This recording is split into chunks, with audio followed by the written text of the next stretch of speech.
এই সময়ের যারা জেনজি প্রজন্ম রয়েছে তারা বিভিন্ন সময়ে, বিশেষ করে একেবারে তরুণ প্রজন্ম যারা আছে, যাদের বয়স জাস্ট 18 হলো বা 15-16 বছর বয়সী ছেলেমেয়েরাও পর্যন্ত আমাকে বারবার প্রশ্ন করেছে, কখনো ইমেইলে, কখনো ফেসবুকে বা বিভিন্ন সময়ে, যে আওয়ামী লীগ ঠিক কী কারণে জিয়াউর রহমানকে এই প্রবলভাবে অপছন্দ করে, কিংবা খালেদা জিয়াকে অপছন্দ করে, কিংবা বিএনপির সাথে এই যে আওয়ামী লীগের এই ভয়ানক রেষারেষি, এটার সূত্রপাতটা কোথায়, আসলে সমস্যাটা ঠিক কোন জায়গাতে? আমার কাছে মনে হচ্ছে যে এই সময়ের তরুণ তরুণীদেরকে আমি হাতে কলমে একেবারে দেখিয়ে দিতে চাই যে কেন বাংলাদেশ আওয়ামী লীগের সমস্ত সহযোগী সংগঠন, ভাতৃপ্রতিম সংগঠন বা শুভানুধ্যায়ী যারা আছে তারা জিয়াউর রহমানকে এই প্রবলভাবে ঘৃণা করে।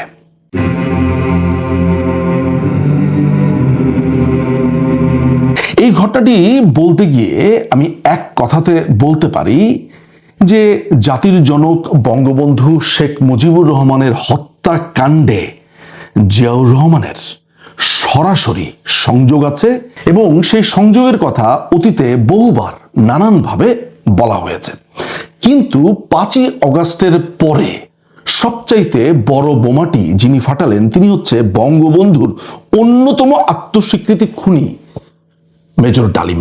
প্রায় 50 বছর পর মেজর ডালিমকে অনলাইনে দেখা গেছে, এবং এই অনলাইনের একটি লাইভ প্রোগ্রামে মেজর ডালিম স্বীকার করে নিয়েছে যে বঙ্গবন্ধুকে খুনের পরিকল্পনা তারা মুক্তিযুদ্ধের সময় করেছে, এবং কোরআন শরীফ শপথ ছুঁয়ে সেই পরিকল্পনার মধ্যে যেই কয়জন ব্যক্তি ছিল তাদের মধ্যে জিয়াউর রহমানও তাদের সিনিয়র হিসেবে ছিল। অর্থাৎ মুক্তিযুদ্ধ যখন চলছিল, বঙ্গবন্ধু যখন পাকিস্তানের কারাগারে বন্দী, ঠিক সেই সময় বঙ্গবন্ধুকে হত্যার পরিকল্পনা করা হয়, উৎখাতের পরিকল্পনা করা হয়, এবং সেই পরিকল্পনাতে জিয়াউর রহমান ছিল মধ্যমণি। এই যে আমি বক্তব্যটা বললাম, আমার বক্তব্য আপনি কেন বিশ্বাস করবেন? চলুন এই খুনির নিজের মুখের বক্তব্যটা আমরা এখন শুনে আসব। জিয়া রহমান আমাদেরই একজন ছিলেন। আচ্ছা, তুমি ফ্র্যাঙ্ক হইছি স্যার, আরেকটা জিনিস পরিষ্কার হয়েছে স্যার, আপনি কি একটা বলছিলেন যে কোরআন শপথ করা হয়েছিল, মানে কি হয়েছে? আমি বলি, শোনো, এই যে সেনা পরিষদ, আমরা যখন ভারতে যুদ্ধ করছিলাম তখন আমরা ওই মুক্তিযুদ্ধের আড়ালে আমরা সেনা পরিষদের বীজ বপন করি। তখন কিন্তু কারণ আমি জিয়া রহমানকে অনেক আগে থেকে পাকিস্তান একসাথে কাজও করেছি।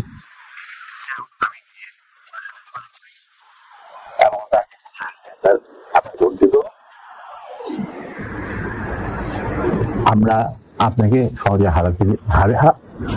হারাবো না।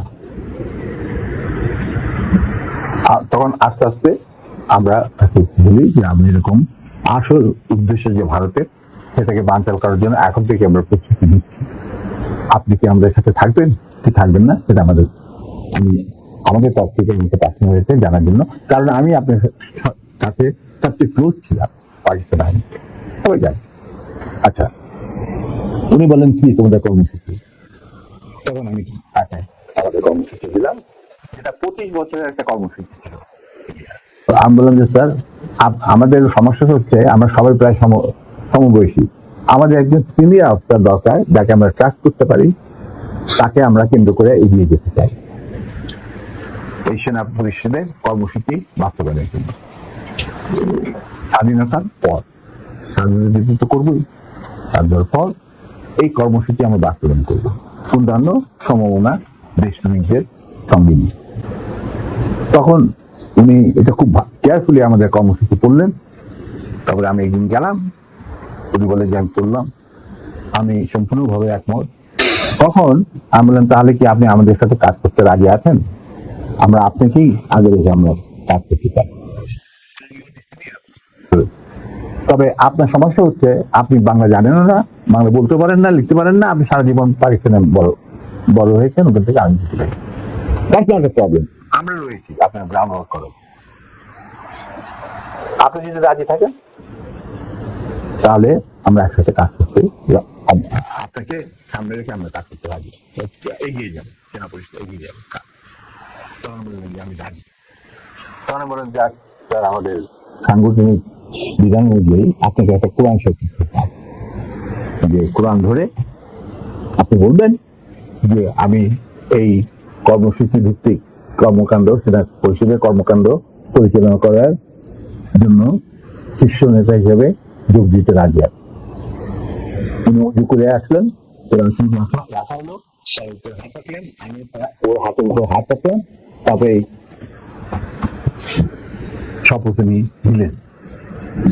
তবে একটা শর্ত থাকতো,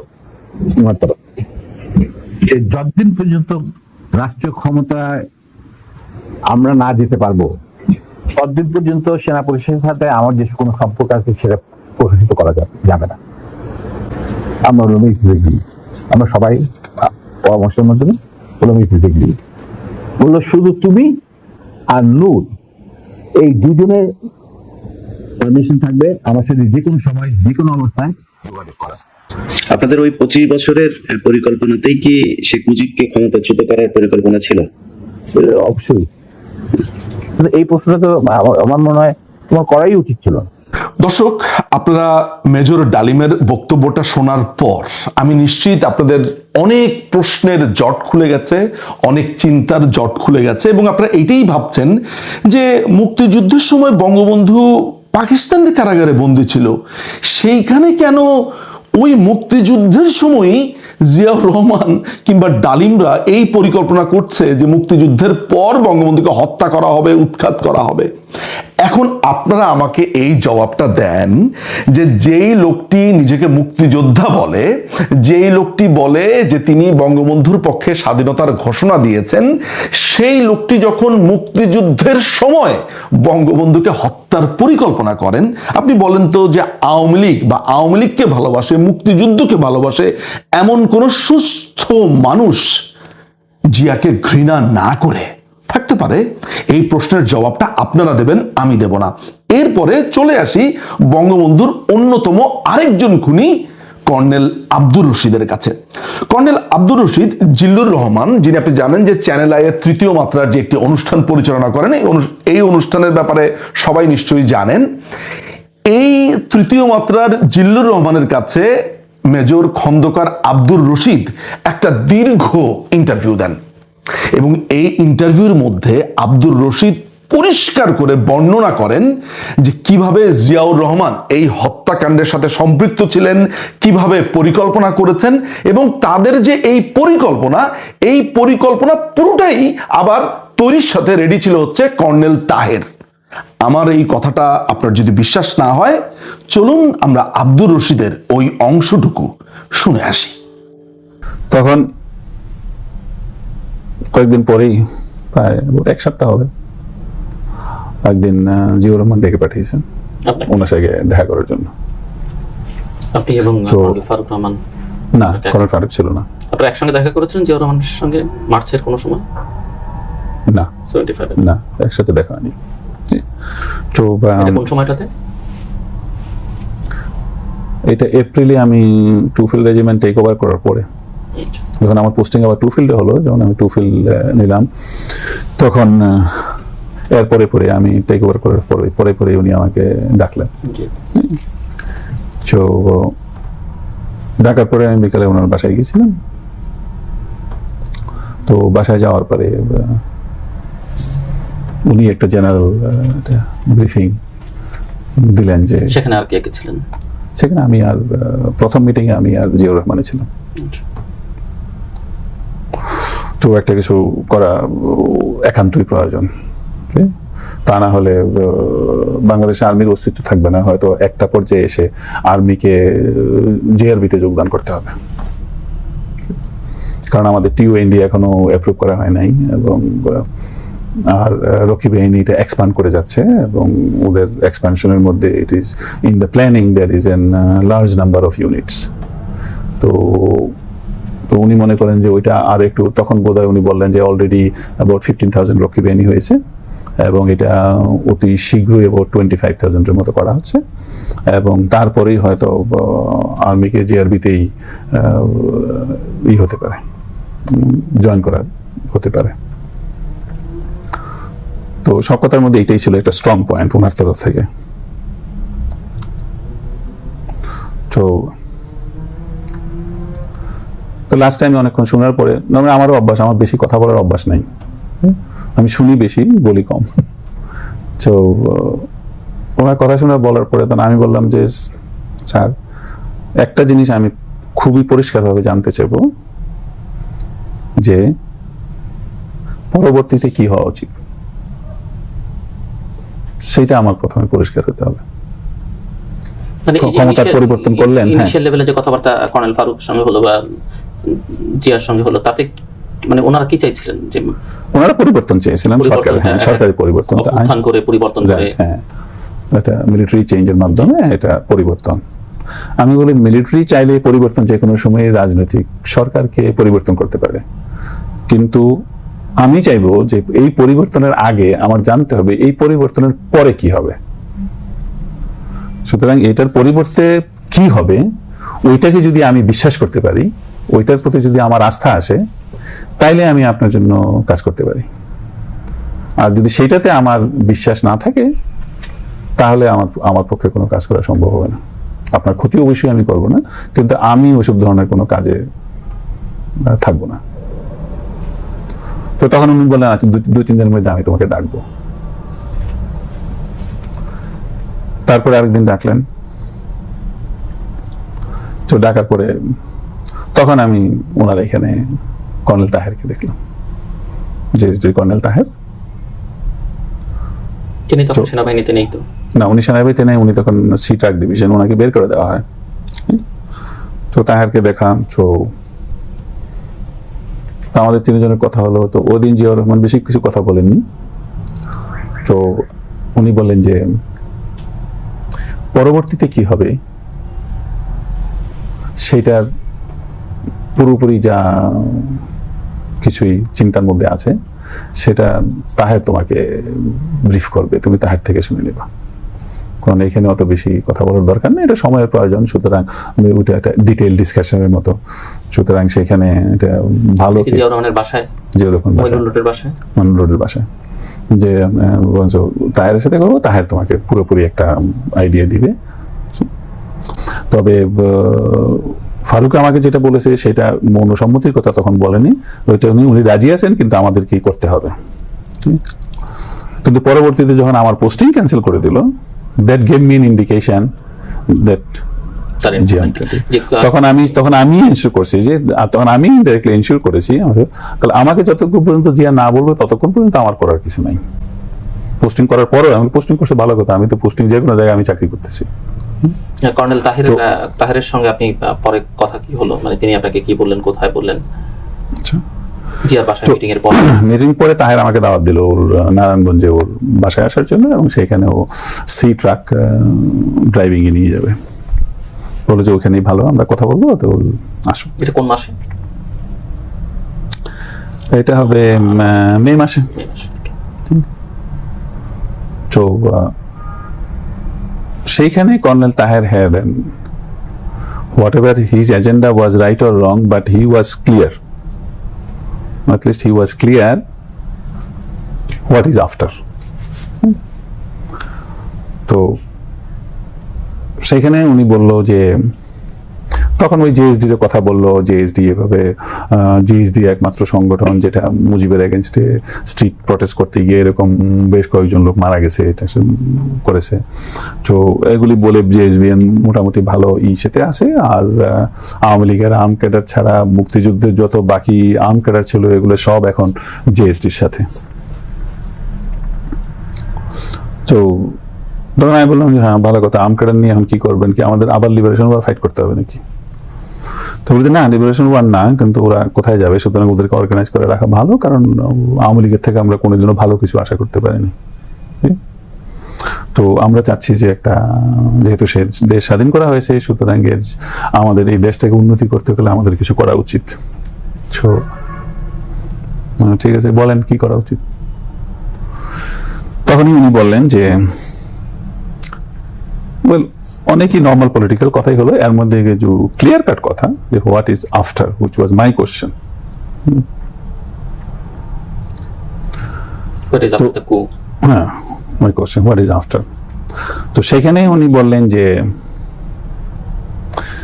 general Zia should be the president and the chairman of a revolutionary council. We will have 10-member revolution council. সেখানে Zia should be the chairman. আর বলে যে তুমি তো থাকবেই, আমি ওর চেয়ে জুনিয়র, তুমি তো থাকবেই এবং কর্নেল ফারুকও থাকবে, আর এছাড়া কর্নেল তাহের থাকবে, আরো এইভাবে 10 জনের নাম বললো। তখন বাকি অনেকে আমি চিনি না, আর্মির তো সবাইকে আমি চিনি কিন্তু বাকি ওদেরকে আমি চিনি না। তো তখন আমি বললাম যে 7ই নভেম্বরে ঘটনাবলীতে যেসব প্ল্যান প্রোগ্রামের কথা শুনেছি সেটি আসলে 15ই আগস্টের অনেক আগের থেকেই ছিল, এবং জেনারেল জিয়া, কর্নেল তাহের সবাই ইনভলভ ছিলেন এবং আপনাদেরকেও তারা ইনভলভ করছিলেন। আপনি যে এর মধ্যে অনেক আগে থেকেই ছিল। কর্নেল আব্দুর রশিদের সেই অংশটুকু আপনারা শুনলেন। মেজর জিয়া এবং তাহের তাদের দুজনের পরিকল্পনা, কিভাবে তারা খুন করবে, খুনের পরে কি করবে, বঙ্গবন্ধুকে হত্যাকাণ্ডের পরে তারা কি কি কি কি করবে, এবং এই কথাতেই আব্দুর রশিদ অত্যন্ত কনভিন্সড হয়েছিল যে এই হত্যাকাণ্ডের পরে কি কি হবে বা হতে পারে এই প্রত্যেকটা ঘটনা জেনে। প্রিয় দর্শক, আমি এই ভিডিওর আরো সামনে অনেক কিছু আপনাদেরকে দেখাবো, এভিডেন্স সহ অনেক কিছু সহ দেখাবো, কিন্তু শুরুতেই এই দুটো বক্তব্য দেখার পরে আমার মনে হয় না আপনাদের আর কিছু বুঝবার বাকি রয়েছে। বঙ্গবন্ধু হত্যাকাণ্ডের পর এই হত্যাকাণ্ড কে করতে পারে সেই ধরনের একটা গেস গেম বরাবরই চলছিল।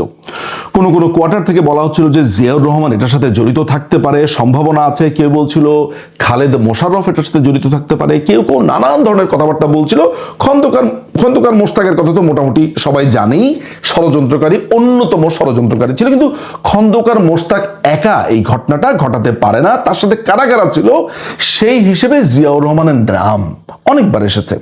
আমি আপনাদেরকে প্রথমবার একটা বই দেখাবো, সেটি হচ্ছে যে মেজর নাসির উদ্দিনের গণতন্ত্রের বিপন্ন ধারায় বাংলাদেশের সেনাবাহিনী, যিনি 3 নভেম্বরে আপনার যেই অভ্যুত্থানটা হয়েছে, যেখানে মোশতাককে সরিয়ে দেওয়া হয়, যেই ঘটনার পরে 7ই নভেম্বরে জিয়াউর রহমান আবার ক্ষমতাতে আসীন হয়, এইসব ঘটনার সময় যিনি একজন প্রধান ব্যক্তি হিসেবে ছিলেন তিনিই হচ্ছেন সেই মেজর নাসির উদ্দিন।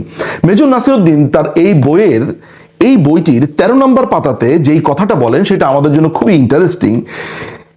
যখন বঙ্গবন্ধুর হত্যাকাণ্ড ঘটে তখন মেজর নাসির উদ্দিন ভারতে ট্রেনিংরত অবস্থাতে আছে আহমেদাবাদে।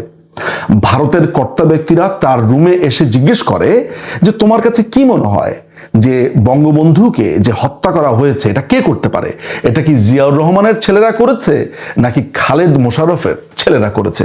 অর্থাৎ ভারত খুবই ক্লোজ কোশ্চেন করেছে, দুজন ব্যক্তিকে সন্দেহ করেছে। শুরু থেকেই জিয়াউর রহমানের ব্যাপারে এই ধরনের সন্দেহ ছিল, কিন্তু সবচাইতে বড় বোমাটি বিস্ফোরণ করেছে বঙ্গবন্ধুর অন্যতম খুনি কর্নেল ফারুক। কর্নেল ফারুক জিয়াউর রহমানের এই হত্যাকাণ্ডে সম্পৃক্ত থাকার ব্যাপারে কি বলেছে অ্যান্টনি মাসকারেনহাসের কাছে, আমরা প্রথমে সেই ক্লিপিংসটা দেখে আসব।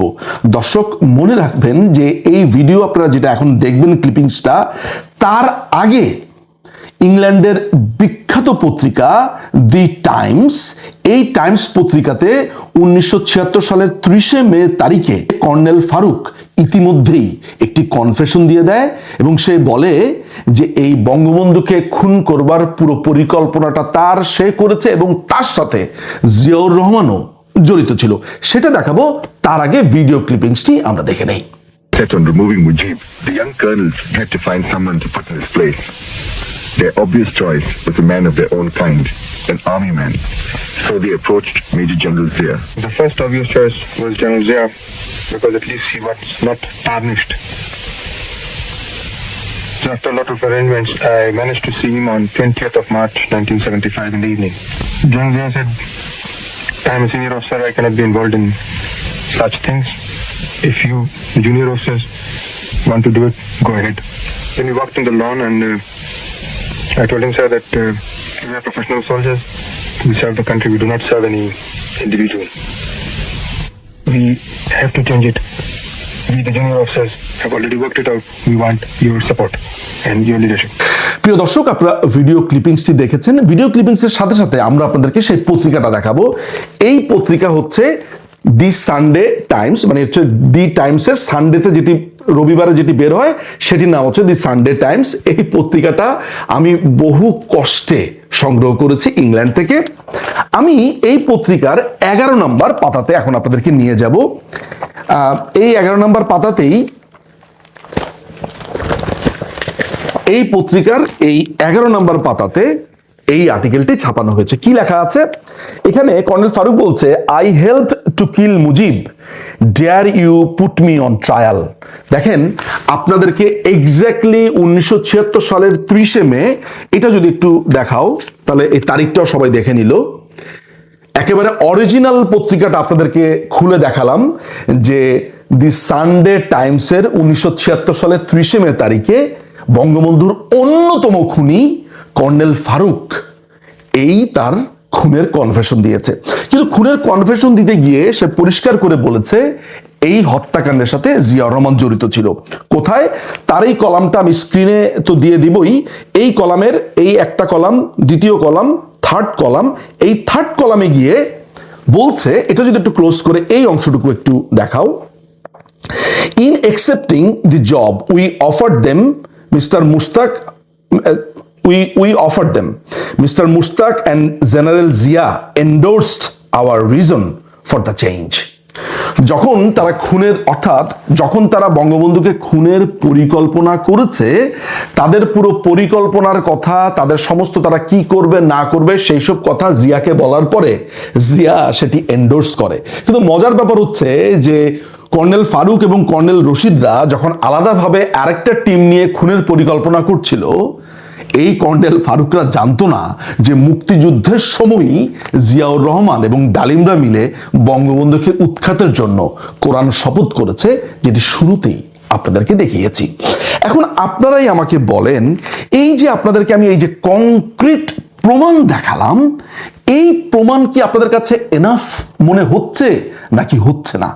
এই এত ঘটনার পর বাংলাদেশ আওয়ামী লীগ বা মুক্তিযুদ্ধকে ভালোবাসে বা বাংলাদেশ আওয়ামী লীগের যত রকমের শুভানুধ্যায়ী, যত রকমের শুভাকাঙ্ক্ষী আছে, তারা জিয়াউর রহমানকে কোনোভাবে কি রেসপেক্ট করতে পারে? এই প্রশ্নটা আপনাদের কাছে আমি রেখে গেলাম। আপনাদেরকে আরো কিছু প্রমাণ আমি দেখাবো। এটা হচ্ছে বঙ্গবন্ধু হত্যাকাণ্ডের যে পেপার বুক আছে, সেই পেপার বুক। অর্থাৎ বঙ্গবন্ধু হত্যাকাণ্ড যখন নিম্ন আদালতে হয়েছে, নিম্ন আদালতের রায়ের পরে আপনারা জানেন যে লয়াররা পেপার বুক তৈরি করেন, অর্থাৎ সমস্ত এভিডেন্স, জবানবন্দি, সমস্ত কিছু একত্রিত করে সেটি অ্যাপিলেট ডিভিশন বা হাইকোর্ট ডিভিশনের জন্য তারা এইভাবে জাজদের সামনে প্রস্তুত করার জন্য এইভাবে করেন। আমি এটির একটি কপি কোনো না কোনোভাবে খুঁজে পেয়েছি, জোগাড় করেছি, করে এরকম একটা বাইন্ডিং করে নিয়েছি। আমি সরাসরি চলে যাব, তাহের উদ্দিন ঠাকুর একটা কনফেশন দিয়েছে, যে ছিল প্রেস সচিব। তার কনফেশনের ভেতরে পরিষ্কারভাবে লেখা আছে, গত 14/8/75 ইং 1টার দিকে সচিবালয়ের অফিসে পৌঁছি খন্দকার মোশতাক বলেন যে এই সপ্তাহে ব্রিগেডিয়ার জিয়া 2 বার এসেছিলেন। সে এবং তাহার লোকেরা তাড়াতাড়ি কিছু একটা করবার জন্য অস্থির হয়ে উঠেছেন। আমি জিজ্ঞাসা করায় খন্দকার মোশতাক জানায় যে বলপূর্বক মত পাল্টাইতে চায়, প্রয়োজন বোধে সে যে কোনো কাজ করতে প্রস্তুত। তাহের উদ্দিন ঠাকুর তার জবানবন্দিতে পরিষ্কার করে লিখেছে যে খন্দকার মোশতাকই তাকে বলেছে যে জিয়াউর রহমান কিভাবে এই পরিকল্পনার সাথে যুক্ত এবং কিভাবে এই সরকার উৎখাতে কাজ করছে। আমি ধরে নিলাম যে আপনি এই ট্রায়াল বিশ্বাস করেন না, আমি এইটা ধরে নিলাম যে আপনার এই ট্রায়াল মনে হচ্ছে অনেক ধরনের ডাউট আছে, সন্দেহ আছে, আমি এইটাও বাদ দিলাম। কিন্তু আমি যে এই খুনিদের দুটো বক্তব্য দেখিয়েছি, আমার কাছে মনে হয় এই দুটোই আপনাদের কাছে যথেষ্ট হওয়া উচিত। এখন আপনাদেরকে আরো কয়েকটা জিনিস আমি দেখাবো। সেটা হচ্ছে বঙ্গবন্ধুকে খুন করবার পরে বঙ্গবন্ধুর হত্যার বিচার যাতে না হয় এবং কখনো এই হত্যার বিচার করা যাবে না, এই ধরনের একটি অধ্যাদেশ প্রকাশ করা হয় বা অধ্যাদেশ প্রকাশিত হয় বা ঘোষণা করা হয়। এই হচ্ছে সেই ইনডেমনিটি অধ্যাদেশ। আমি এটা প্রিন্ট আউট করেছি। এই ইনডেমনিটি অধ্যাদেশের ব্যাপারে আপনারা জানেন যে এখানে বলা হয়েছে যে বঙ্গবন্ধুকে যে হত্যা করা হয়েছে, সপরিবারে হত্যা করা হয়েছে, সেটার বিচার করা যাবে না। খন্দকার মোশতাক এই অধ্যাদেশ ঘোষণা করে। এই অধ্যাদেশ ঘোষণা করবার পর দেশে একটি নির্বাচন হয়, যদিও পরবর্তী সময়ে জিয়াউর রহমান, মোশতাক এবং সায়েমের এই যে তারা যে রাষ্ট্র চালিয়েছে, তাদের যে ক্ষমতা গ্রহণ, সেটি অবৈধ ঘোষণা করা হয় এই 5th অ্যামেন্ডমেন্ট বাতিলের মধ্য দিয়ে। এটি হচ্ছে সেই 5th অ্যামেন্ডমেন্ট বাতিলের রায়। কিন্তু খন্দকার মোশতাক এই যে ইনডেমনিটি অধ্যাদেশ জারি করলো, সেটি সংবিধানে কে ঢুকিয়েছে জানেন? এটি সংবিধানে ঢুকিয়েছে জিয়াউর রহমানের পার্লামেন্ট। এটি হচ্ছে জিয়াউর রহমানের পার্লামেন্টের সময়, অর্থাৎ 5ম সংশোধনী পাশ করবার সময় সেই সংসদে যত রকমের কথা হয়েছে, যত রকমের আলাপ হয়েছে, এইটার ভেতরে আছে। এইটা আমি বহু কষ্টে এই সংসদে যা যা কথা সেদিন হয়েছে 1979 সালের 4 এপ্রিল, 5 এপ্রিল, 6 এপ্রিল, 7 এপ্রিল যা যা কথা হয়েছে, সেগুলা এই 2 মলাটের এই পুরো বইটার ভেতরে আছে। আমি পুরোটা সংগ্রহ করেছি। মজার ব্যাপার হচ্ছে যে এই বিএনপিতে পরবর্তী সময়ে যোগ দেয় শাহজাহান সিরাজ। এই শাহজাহান সিরাজ 1979 সালে বিএনপি করতো না। সেই সময় সে সংসদে দাঁড়িয়ে খুবই আহত গলায় বলে, মাননীয় স্পিকার, সারা বাংলাদেশে যে সরকারের আমলে প্রকাশ্যে স্বাধীনতার পতাকা বদলানোর কথা বলা হয়, যে সরকারের আমলে পাকিস্তানের স্লোগান ওঠে, বাংলাদেশকে পরিবর্তন করে পাকিস্তানের সঙ্গে কনফেডারেশন করার প্রস্তাব আসে, সেই দেশে এবং সেই দেশের সরকারের আমলে একটা গণবিরোধী আইন পাশ হবে, এটা বিচিত্র কিছু নয়। আজকে শুধু আমি শেষবারের মতো আপনাদের বলতে চাই, জনগণের রায় নিয়ে এখানে এসেছি। জনগণের কাছে ওয়াদা করেছিলাম পার্লামেন্টের ভেতরে গণতন্ত্র প্রতিষ্ঠার জন্য লড়াই করব এবং পার্লামেন্টের বাইরেও আমরা গণতন্ত্রের জন্য সংগ্রাম করব। আজকে যদি পার্লামেন্টের ভেতর সংখ্যাগরিষ্ঠতা দেখিয়ে এই গণবিরোধী আইন হিসেবে পরিচিত হয়েছে, আগামী দিনে তাদেরকেও দালাল এবং গণবিরোধী শক্তি হিসেবে পরিচিত হতে হবে। প্রিয় দর্শক, জিয়াউর রহমান তখন ছিল প্রেসিডেন্ট এবং শাহ আজিজুর তখন ছিল প্রধানমন্ত্রী। এরা মিলে এই যে মোশতাকের ইনডেমনিটি অধ্যাদেশ, সেটিকে তারা ঠিক এভাবেই সংবিধানের ভেতরে ঢুকিয়ে ফেলে।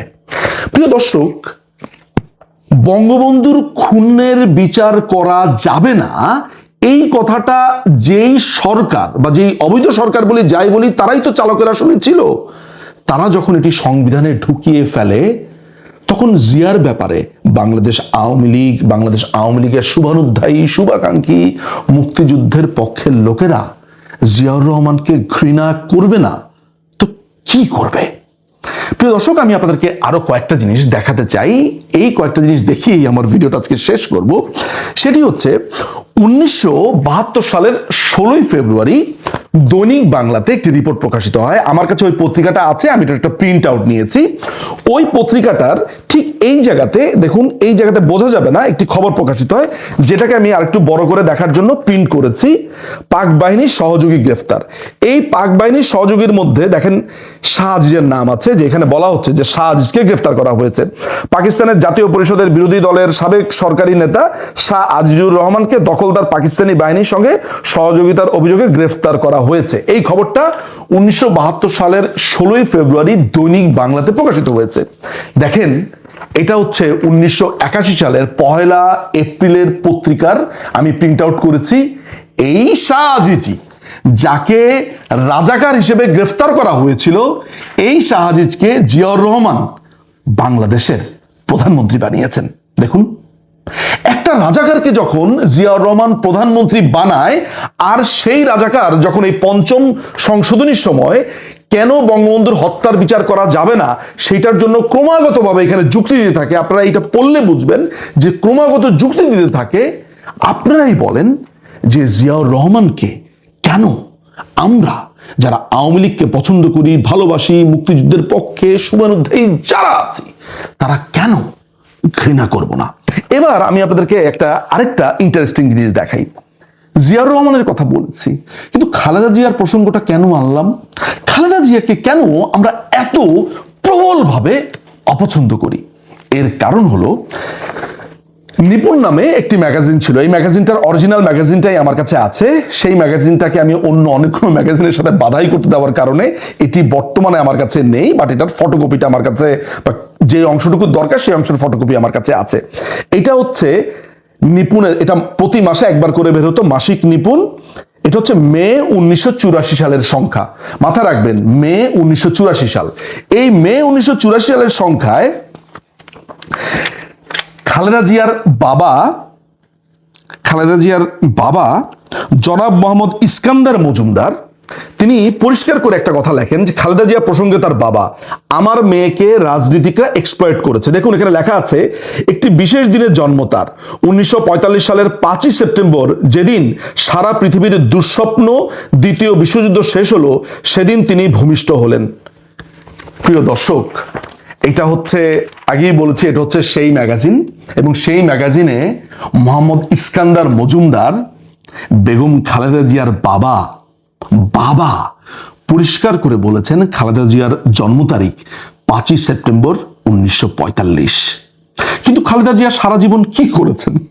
সারা জীবন বঙ্গবন্ধুকে যেই দিন খুন করা হয়েছে 15ই আগস্ট, সেই দিন তিনি বিশাল বিশাল কেক কেটে তার জন্মদিন পালন করতেন এবং ভুয়া জন্মদিন পালন করতেন। প্রিয় দর্শক, তার বাবার এই স্টেটমেন্ট, এই সমস্ত এভিডেন্স দেখানোর পর আপনাদের মাথাতে প্রশ্ন আসবে না যে জিয়াউর রহমান যেই হত্যাকাণ্ডে পরিষ্কারভাবে জড়িত ছিল, তার স্ত্রী সেই হত্যাকাণ্ডকে সেলিব্রেট করবার জন্য মিথ্যা করে তার জন্মদিন পালন করত 15ই আগস্ট। এই সমস্ত এভিডেন্স আপনাকে দেখাবার পর এই প্রশ্ন আপনার কোর্টে আমি দিয়ে দিচ্ছি, আপনি আমাকে বলেন যে জিয়াউর রহমানকে আমরা কেন ঘৃণা করব না? তার একটি রিজন দেখান যে বঙ্গবন্ধুকে যেই লোকটি খুন করেছে এবং যার স্ত্রী এই খুনকে সেলিব্রেট করে ওই দিনে, সেই দলটিকে, সেই দলের সমর্থক, তাদেরকে কেন আমি অপছন্দ করব না বা ঘৃণা করব না? যেটাই আপনি বলেন না কেন, এই প্রশ্ন আপনার দিকে আমি ছুড়ে দিলাম।